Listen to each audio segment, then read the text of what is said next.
मुट्ठी भर चौरा शिवजी मांगी चोई लैनी हो, धैनी रसोइया के दुआर। मुट्ठी भर चौरा शिवजी मांगी चोई लैनी हो, धैनी रसोइया के दुआर।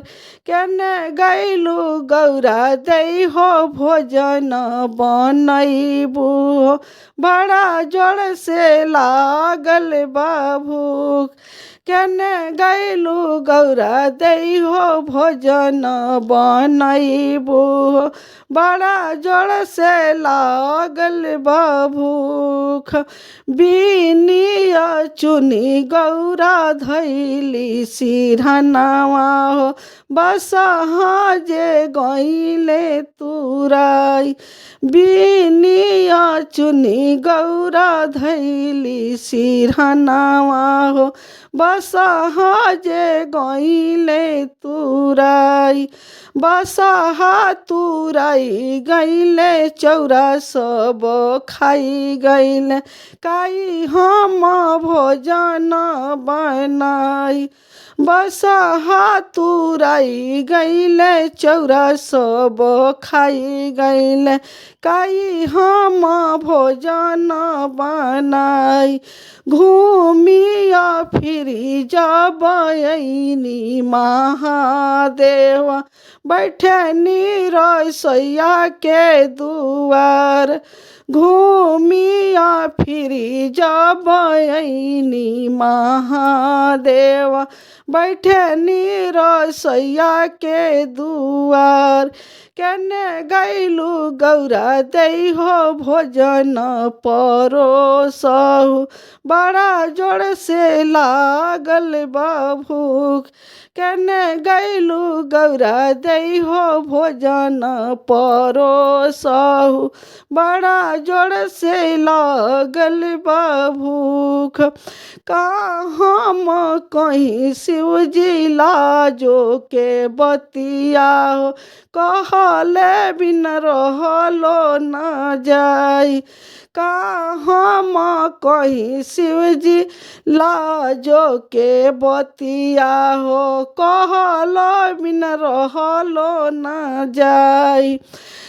बिनिया चुनी हम धैनी सिरहनावा हो, बसहा जे गईले तुराई।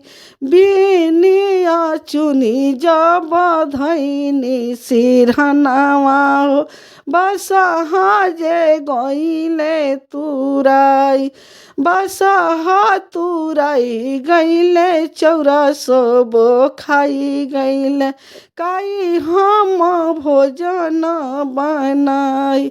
बसहा तुराई गईले सब चौरा खाई गईले, काई हम भोजन बनाई।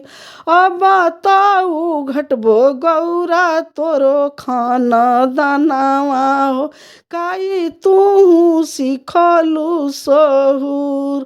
अब ताऊ घटबो गौरा तोरो खाना दानावा हो, नैहर में काई सिखलू सहुर।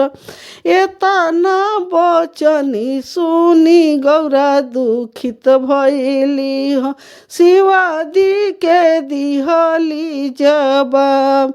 एतना बचनी सुनी गौरा दुखी भइली हो, शिवाजी के दिहली जवाब।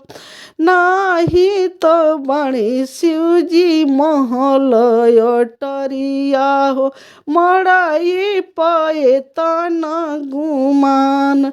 नाही तो बणी शिवजी महल अटरिया हो, मड़ाई पे तना गुमान।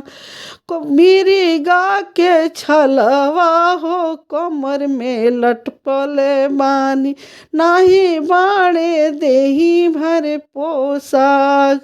मिरिगा के छलवा महादेव कमल पटले बानी नाही बाणे देही भर पोशाक जब से हम ऐनी शिवजी रौरी महलिया हो रोवते बीतेला दिनों रात जब से हम ऐनी शिवजी रौरी महलिया हो नाही पानी सुखावा तोहर जब से हम ऐनी शिवजी तोहरे महलिया हो नाही पानी सुखावा तोहर।